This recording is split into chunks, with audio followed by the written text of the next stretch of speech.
Hello everybody and welcome to this week's video. In a few weeks I have to do a ministry development review with the Archbishop of Canterbury. Now part of the preparation was to give a long list of people who can provide me with 360-degree feedback.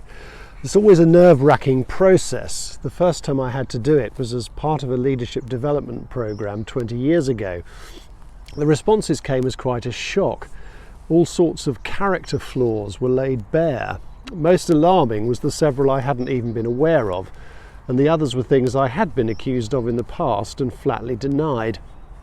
I'm glad it happened at the beginning of ministry, rather than having to discover things the hard way through some train crash or other. St. Teresa of Avila said that most of the problems in leadership can be traced back to a lack of self-knowledge.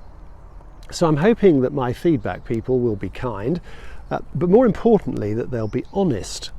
Most of us, myself included, have a blind spot to our failings. We can easily dismiss them as personality flaws rather than honestly engaging with what's wrong. If we are to engage with these things in a way that leads to personal development, it's helpful that the exposure happens in a supportive environment. No one likes to receive criticism with no acknowledgement that there are successes and good points as well. Without it, things get buried and denied. The New Testament gives plenty of instructions about living together in that sort of community that genuinely reflects the love of Christ. The Apostle John encourages us to love one another, and indeed suggests that the way in which we do so is far better evidence of the gospel than eloquent proclamation or clever apologetics. But love like that is never simply unconditional positive regard. We all aspire to a model of unconditional acceptance in our communities, but that isn't the same as unconditional approval. In the past, church communities have been guilty of a holier-than-thou attitude.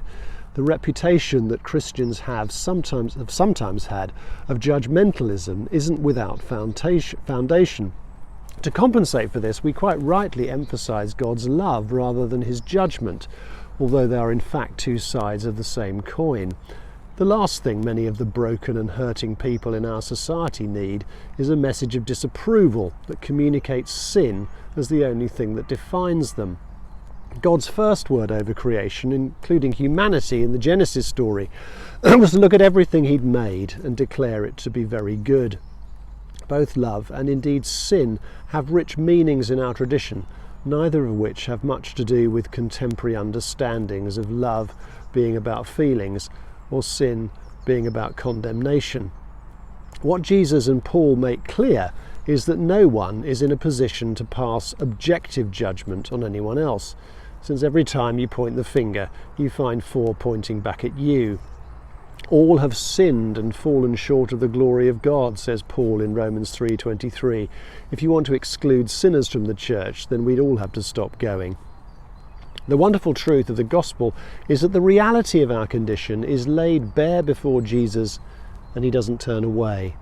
It's true, he loves us more than we could possibly imagine, but he loves us far too much to leave us there.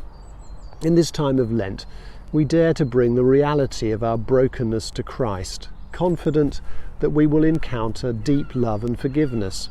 We're reassured that a deeper look into ourselves is okay. We can look bad because we are in the presence of love. We're also provided with resources to engage in a process of genuine growth. Sometimes we simply come up against intractable aspects of our character which we long to change.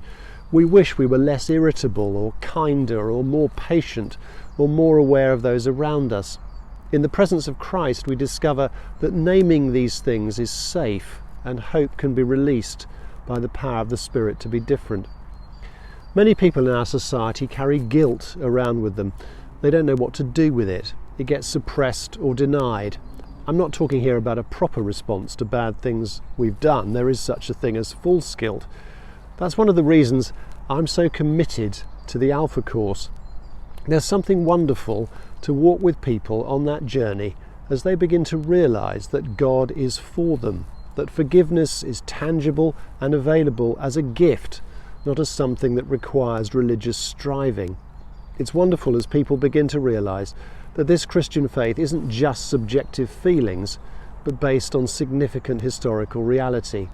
And it all happens in an environment where people are free to ask whatever question they like and explore spiritual things in a non-judgmental way.